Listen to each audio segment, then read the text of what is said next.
So a big day. Harriet Tubman going to be on the $20 bill. What message do you hope this sends to all Americans about the contributions of women? You know, when we announced just under a year ago that we were going to be putting a woman on our currency for the first time in over 100 years, I said it's been too long and it's time for that to change. And I think the response we've gotten when we said we wanted to hear the ideas of the American people showed how deeply people feel about this. We've gotten well over 1 million responses with ideas of names and people at a depth where it shows they're really thinking about it and it really matters. I think what this is going to say is that we have to remember all of our history, the history of the contributions of men and the history of the contributions of women, and that our great democracy was built by men and women. Why Harriet Tubman?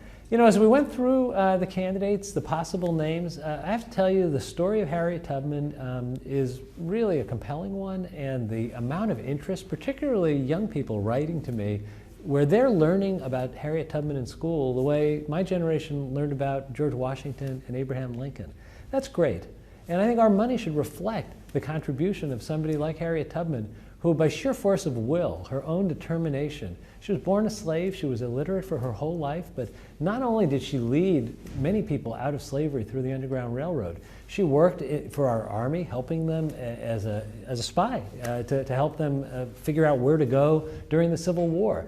And afterwards, she was one of the early leaders in the movement to give women the right to vote, the suffrage movement. It's just an incredible story about how a person can change life in this great country. Now, let's talk about the $10 bill. Why keep Hamilton in place? You know, Hamilton's always been one of my heroes, so you can't work in the Treasury Department without feeling like you stand on his shoulders. And I said from the very start he would remain a part of our currency. I think that as we broadened the lens and we looked at more options, and as we listened, it was clear that there was a legitimate desire to have a woman on the $20 bill. It's the bill that people get at a money machine. It is a bill that is in some ways the most familiar bill now because of that. And to put a woman in a place where it would be used that often, was something that was compelling. And we're going to move quickly so that our goal is that in 2020, the 100th anniversary of women's suffrage, all three bills can be displayed and they can go into production as quickly as possible. Making money is not a quick process. You have to have a lot of design features to make sure it's hard to counterfeit. But I have talked to the chairman of the Fed and we kind of share two common goals. One, making sure our money is safe, and two, moving this process very quickly. Now, the decision to keep Hamilton on the $10 bill, how much was that impacted by the newfound celebrity of your predecessor? I wouldn't exaggerate the amount of impact. Obviously, people are talking about him.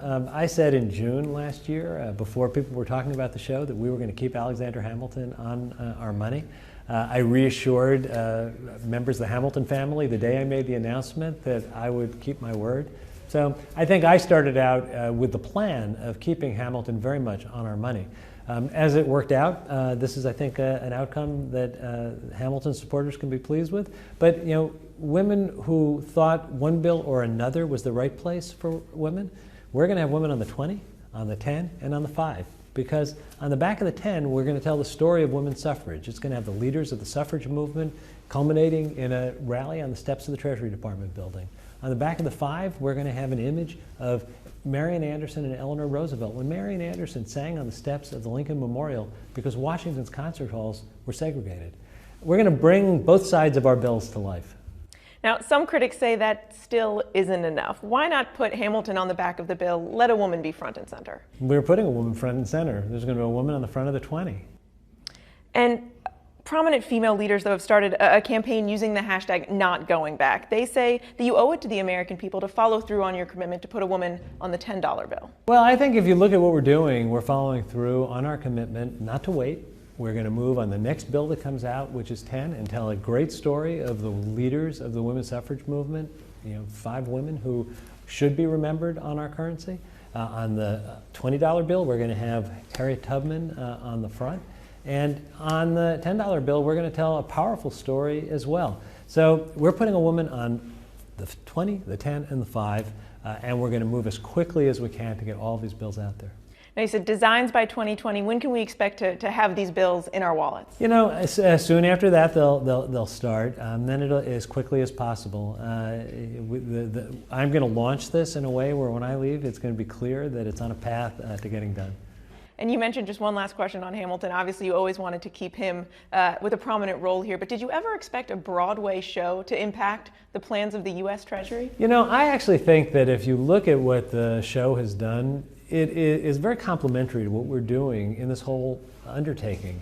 It has brought history back into common conversation. People are talking about what Alexander Hamilton did and how he helped build our country in a way that, to someone who cares about history as much as I do, is thrilling. That's what we're trying to do with the money as well. We want people to be talking about Harriet Tubman. We want people to be talking about the suffragists. We want people to be talking about the important events that happened at the Lincoln Memorial. So I actually think that if we can get the school children in America talking about this as much as they are, that's a pretty good thing.